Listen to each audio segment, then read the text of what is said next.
Peace, love, and good vibes. Good morning, good afternoon, good evening, and good night. Welcome to the Fly With Us podcast. This podcast is bringing the art of conversation, self-love, self-care, mental health care and protection, life lessons, love lessons, and everything in between. Today's topics will include, can you heal your heart? I'm Lady Bounce. And I am A Slate. So your heart hurts. Yeah, we got some hurting heart. Some hurting hearts. I have a healthy heart. I have a healthy heart, but it is hurting. I am hurting for our youth. I'm hurting for our city. Mm-hmm. I'm hurting for the mothers in our city as a result of the different things that are going on in our city. And for me, I think I feel it way more than I would like to, mm-hmm. only because feeling it this much hurts this much. Right.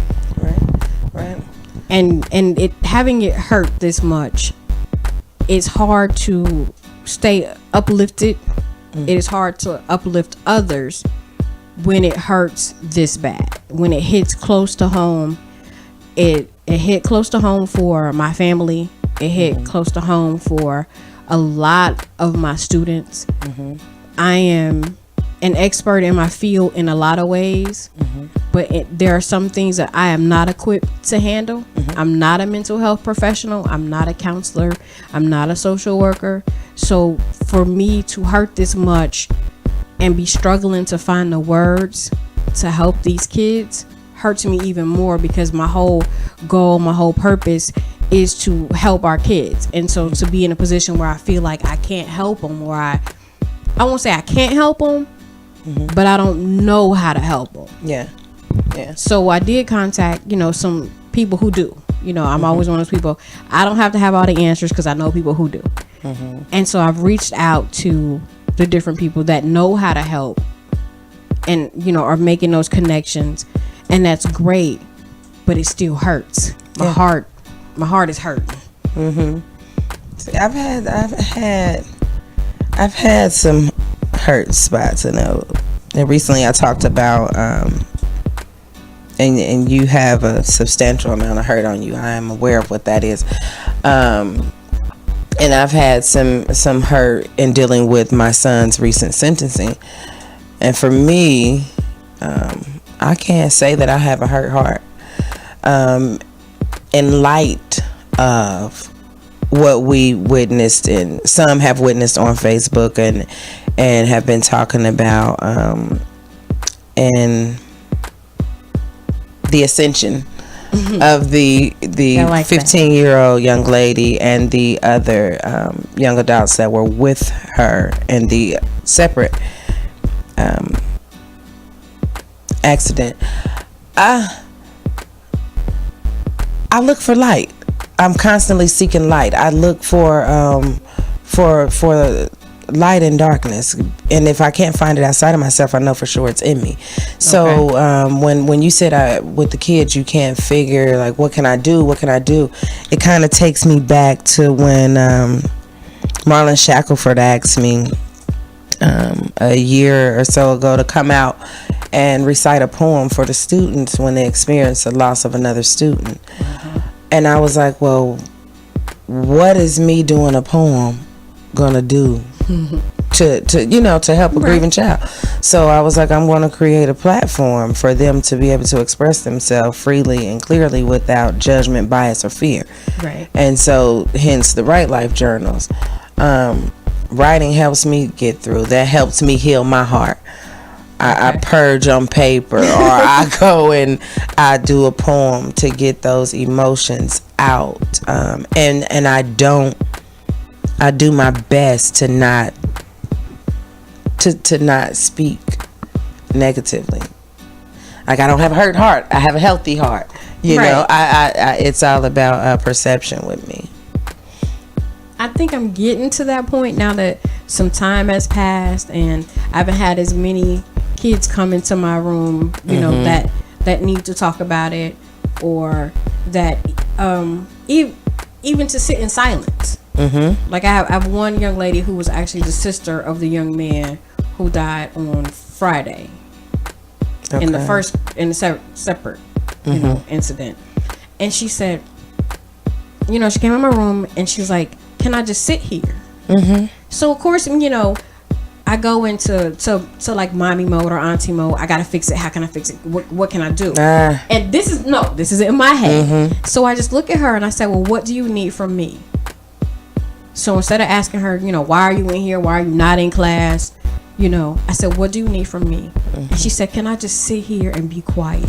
So it seemed like you had already offered her that peace. She already knew you had right that. And that's all she wanted. I said, "Well, do you want to talk about it?" And she said, "No, I'm tired of talking about it. I just want to sit here and be quiet, and I know it's quiet in here." And it's funny, it's kind of an unspoken rule that my room is utopia. I have an oil burner that's burning with the real calm scent. I don't turn on all my lights. I got music playing all the time. So I set the tone for my room that this is quiet, this is peace. When students are upset or having a conflict, they already know this is where you can come to calm down. And when you're ready to talk, if you're ready to talk and process, then we can talk about it and we can process it. If you never get to that point and you just want to be calm and chill and then go to class, by all means, I make myself available for that.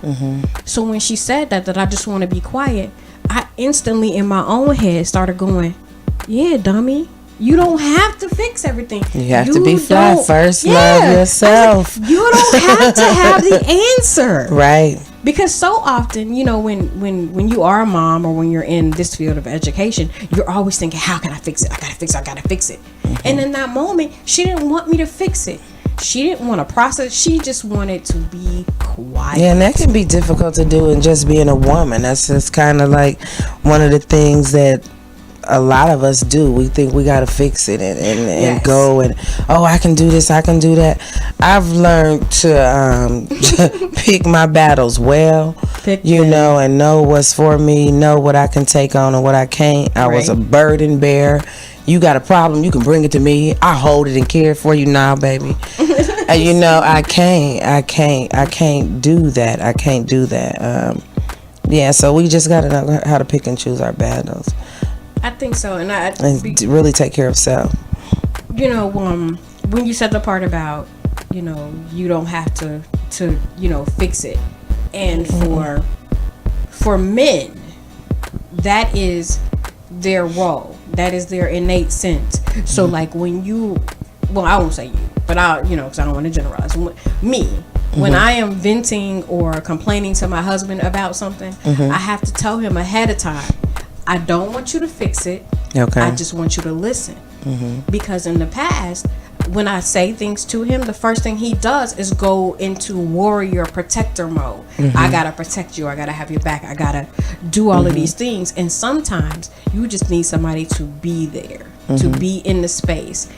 No, don't fix it. I just need to vent it, get it out. Once I get it out, I'm fine. I can move on. And then sometimes just sit there with me.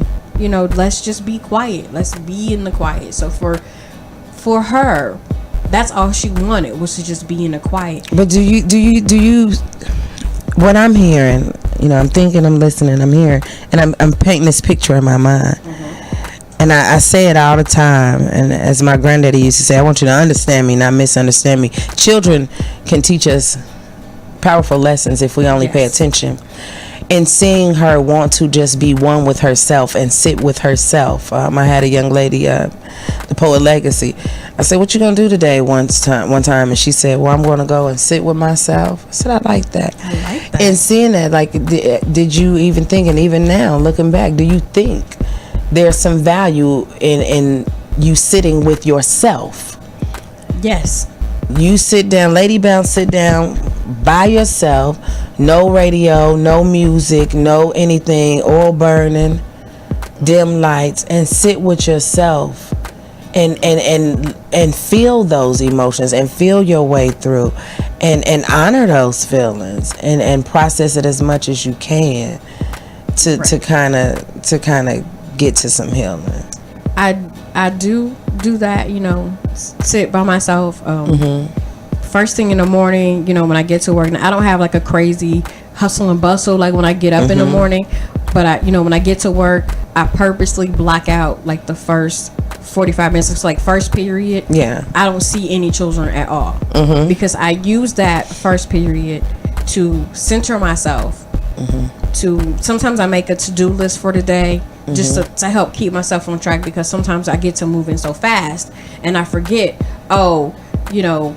Brandy came to see me yesterday and I told her come see me at 9:05 because I didn't have time to talk to her. So then I got to remember, like, how am I going to set my morning up or structure my morning to make sure that when Brandy comes to see me at 9:05 that I can totally stop what I'm doing to give her my full attention. So when kids do come to see me, I stop everything that I'm doing and I give them my full attention. And for them, sometimes it's kind of weird.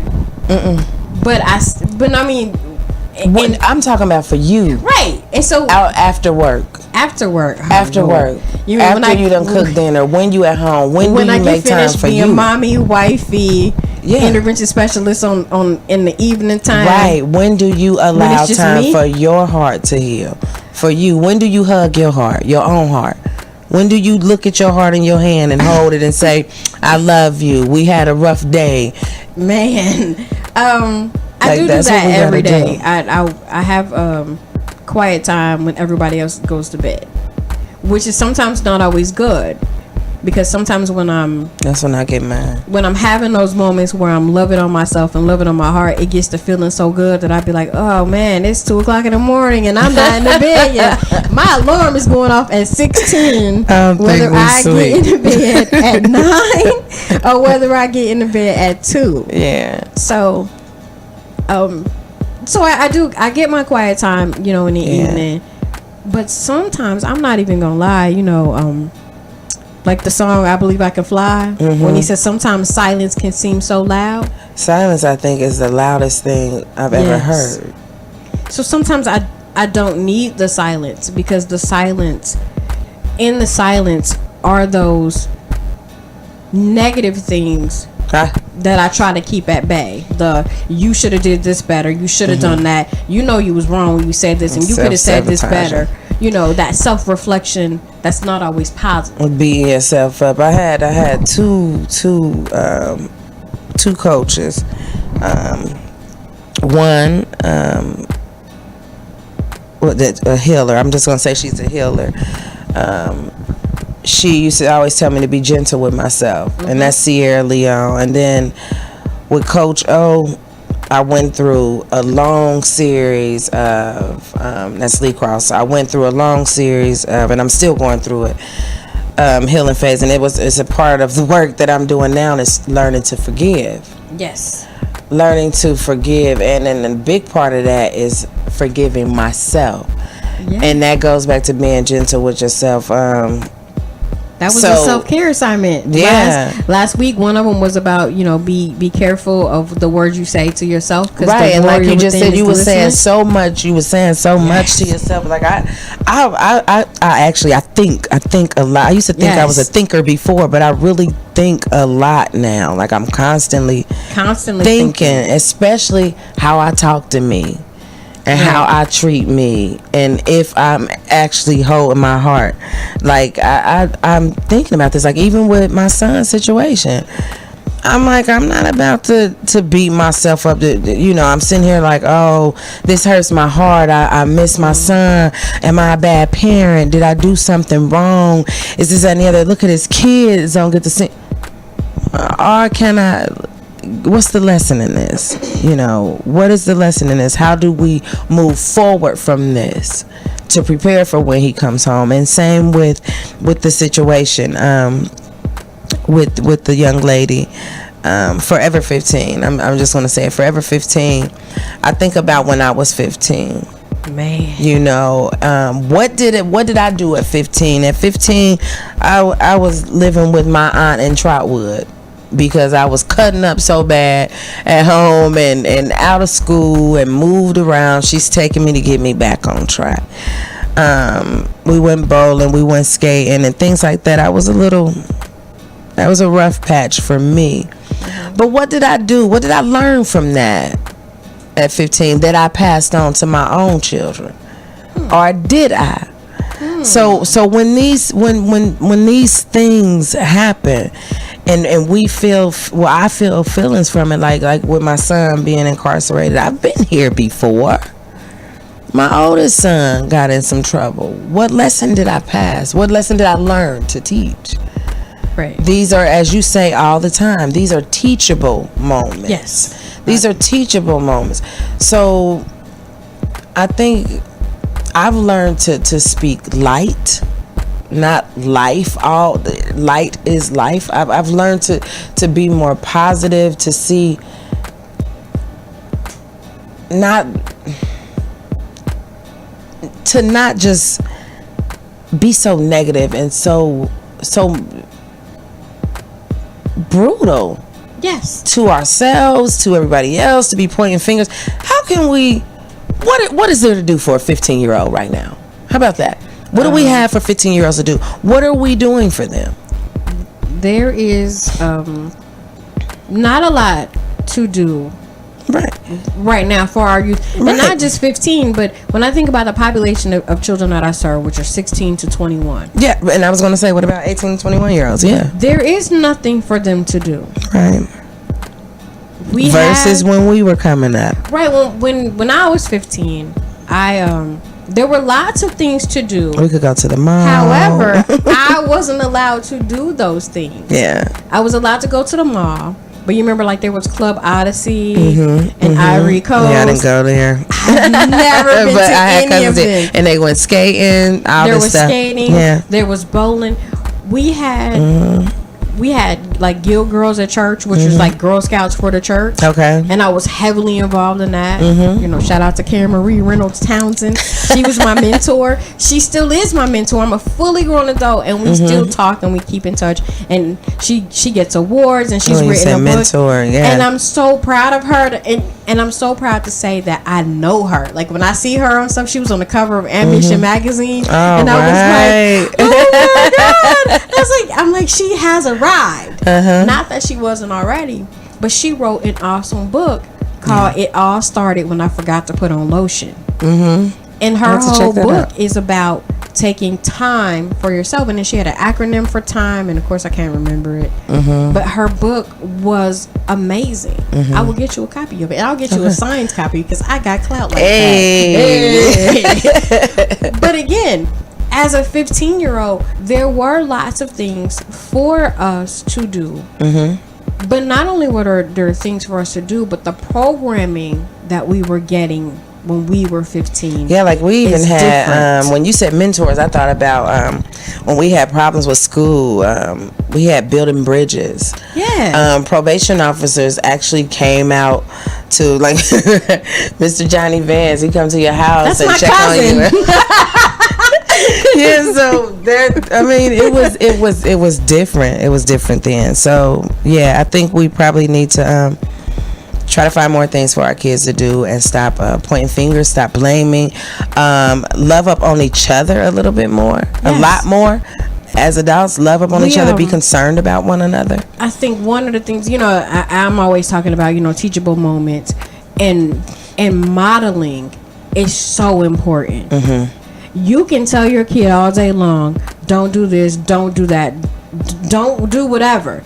If they see you doing it, they see you living it, they're gonna don't have a leg to stand on when you tell them don't do these things. And then shaking our fingers when their tongues become knives, you know, and they're watching the ignorance of our worthless lives. That's in one of my poems. When I see, like, the young ladies at school, it pains me when they get in conflicts with each other. It looks like an episode of insert reality show name here. Because they watch these shows, this scripted reality, and don't realize that it's not real. That's what this whole thing is. Think about what we saw at 15 and 93, okay, 94. I ain't ashamed about my 41 years of living, okay, versus what they see in here now. Right. So we have to kind of do our best to reshape the thinking box. You know, and in a lot of ways, one, one thing that we don't like to do as adults, and no one likes to do because it's painful and it, you know, it doesn't feel as good as doing the wrong thing. You got to look in the mirror. Come on now, that's how we change. That's how we change. I've been trying to change ourselves. Trying to stay off of social media in light of the different pieces of the tragic stories, you know, coming out. I don't get to see a lot of stuff. I mean, I have really fixed my life. Look, y'all done fixed my life. I've worked things to where if it no longer serves me, if it is no longer of service to me, I kindly, politely discard it. Right. I live in a beautiful, amazing, creative, energetic, high vibing world. And I mean, people might think I'm living under a rock or inside of a bubble. So be it. I have created the world in which I live, and I love it. And I love it. I think that is amazing. However, the world in a lot of ways seems to pride itself on showing how evil it can be. I don't get to see it. Right.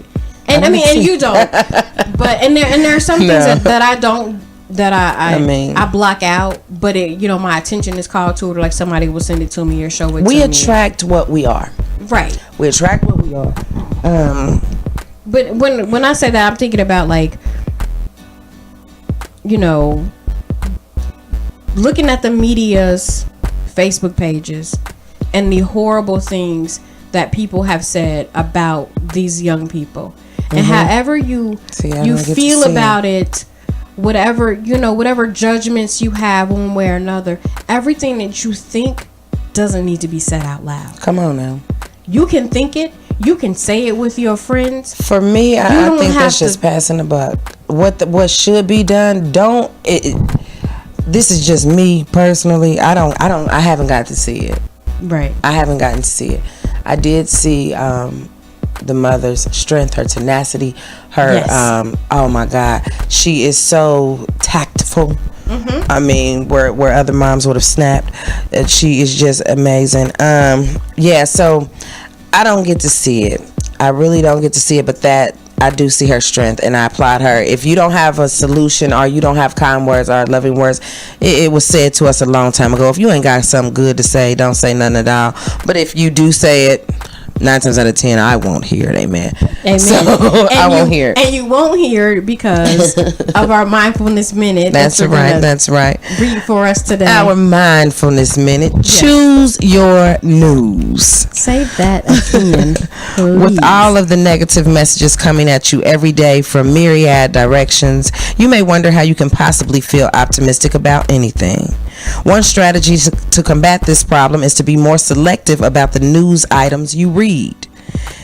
If you'd like a change from your current source, look at websites like www.world-newspapers.com for lists of magazines and newspapers from all over the world. Another way to avoid all of the negativity and to maintain a more positive, balanced emotional state is to take a break from the news for 2 days. I've taken a break from the news for several days, months. That is on our self-care calendar that we posted after episode number 2, that don't watch the news. Then evaluate just how much of an impact the news has been having on your sense of well-being. The answer may surprise you. After that, you may need to more closely examine your relationship with these media outlets. You probably don't even need to be watching it. By taking that break, you will have the insight and tools necessary to be able to do this. I find my Dayton Weekly newspaper. I get out in the world and find my news that way. That social media stuff mostly is sensationalism. Choose your news. It is. Choose your news. And it's okay to turn it off. You know, most people give you that line, I watch the news because I want to know about the weather. Okay. Your phone will tell you. Open the door. Go open the door. When I do watch the news, when the weather comes on, I mute it. Because I figure I'm going to get up in the morning and I'm going to go outside and I'm going to check the temperature. I'm going to ask my husband, hey, What it feel like out there? When you open the door enough, you start figuring it out. You like, oh, look at them clouds. It's gonna rain today. Right. Or I'm gonna look out the window and go, oh, it's snowing. That means I need to put on my big coat today. You know, like I don't need to watch the news to tell me the weather, and I don't get the alerts on my phone either because I'm like, oh, no, thank you. No, thank you. No, thank you. I don't need it that close to me. So it's summer in my heart. In my heart, in my mind, it is summer. Yes. So with that being said, with our, mindfulness man, so our self-care assignment for this episode: walk away from people who put you down. Walk away from fights that will never be resolved. Walk away from trying to please people who will never see your worth. The more you walk away from things that poison your soul, the healthier you will be. And our self-care assignment on our Facebook page last week said, say a firm no to anything that does not nurture your positive spirit. And it's okay to say no. Firm no. And in the words of A. Slate, you have to choose your battles. Everything does not need a response. Everything does not need a reaction. And we as a people, we're so reactionary. Sometimes just be quiet. Yes. Whether you feel good, bad, or otherwise, we all don't need to know it. And I think in the age of Facebook and Facebook Live especially, we don't need to know everything. Everything doesn't need to be said out loud. So choose your news and walk away from anything that's not positive. Right. Let your energy be light and love. You have to take care of yourself. You have to take care of your brain. So with that, let's go into some brain science. So with the tragedies this past weekend, a lot of people have grief for a lot of different reasons. And I'm going to talk to you about the effects of grief on your brain. I'm going to give you some remedies. See, it's important. Remedies. Let's not just talk about the problem. I'm going to give you some concrete things you can do for grief in your brain. So many people associate grief with loss or death, and that's not always the case. People can also grieve when adjusting to any sort of new normal. Maybe you are becoming an empty nester, or you're newly retired. The emotions you experience look similar to grief, and underneath that grief are neurological changes that take place in your brain. Boom. When those symptoms converge, your brain function takes a hit. After all, if you are overwhelmed with grief, it stands to reason that you won't absorb your environment the same way you would when you're content, which is what you do when you unplug from the news and the negativity. You are essentially protecting your brain from grief. Yes. So here are some remedies for your grief brain. What do we always preach? Practice self-care. That is the number one thing on the list. When it feels like your world is falling apart, the most important thing you can do is focus on yourself. Take time out to eat well, to exercise, and sleep. Sleep is so important. Yeah, I agree. You'll help your mind and your body recuperate from grief. Insufficient sleep is particularly challenging to the post-grief mind. Disrupted sleep interferes with cognition and concentration, and grief often leads to trouble sleeping. So you need to do what you can to establish a good sleep routine. Rest and be restored. Take time out. It is appropriate, it is necessary to take time off from work and daily responsibilities to process your grief. Every situation is different, and there's no set timeline for when you can get back in the game. But it is important to establish a reasonable timeline so your grief doesn't ruin your life. Challenge your negative thought patterns. This is so me. Challenge negative thought patterns.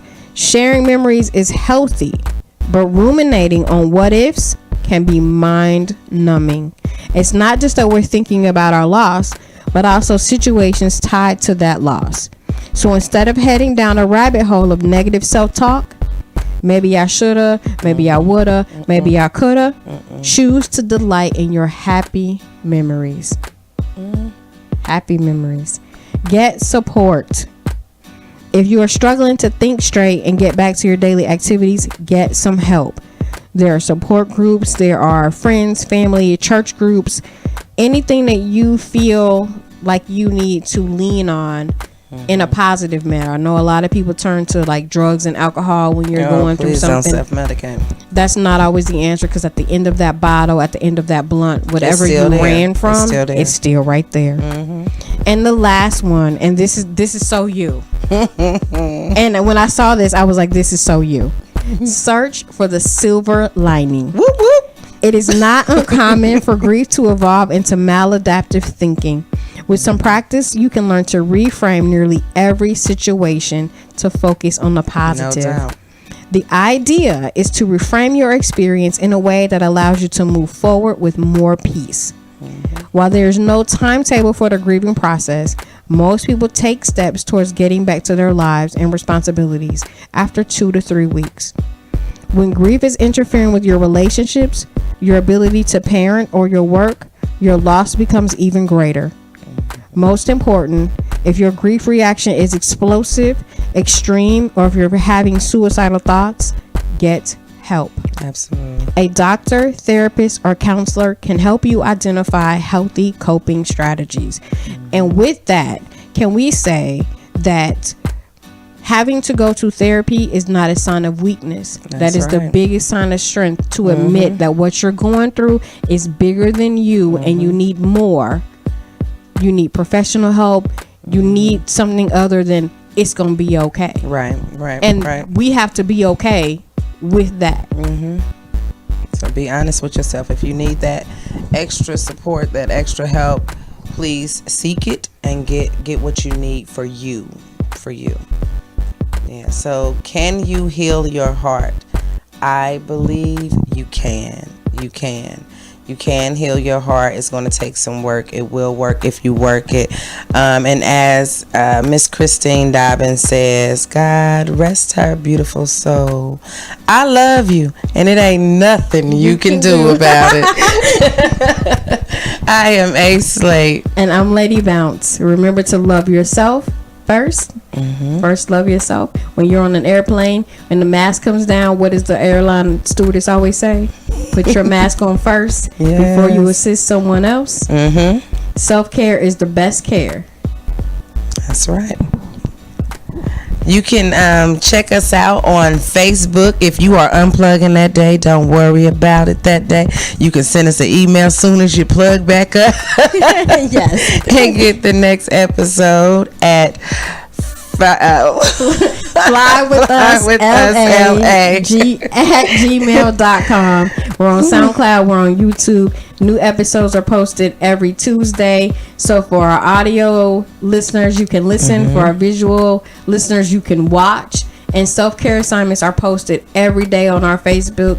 And if you are doing the self-care assignments, please let us know on our Facebook page. Give us some feedback and let us know if you like that, if it worked for you, if it didn't work for you. Let us know. Give us some feedback. Talk to us. We're easily approachable, I think.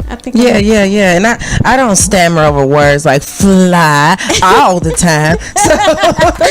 So yeah. Join in on the conversation. Give us some feedback. Shoot an email. Thumbs up, smiley face, or we could always use some more love. Everybody could use more love. Give us a heart. See you next week. I am A. Slate. And I'm Lady Bounce. Peace out.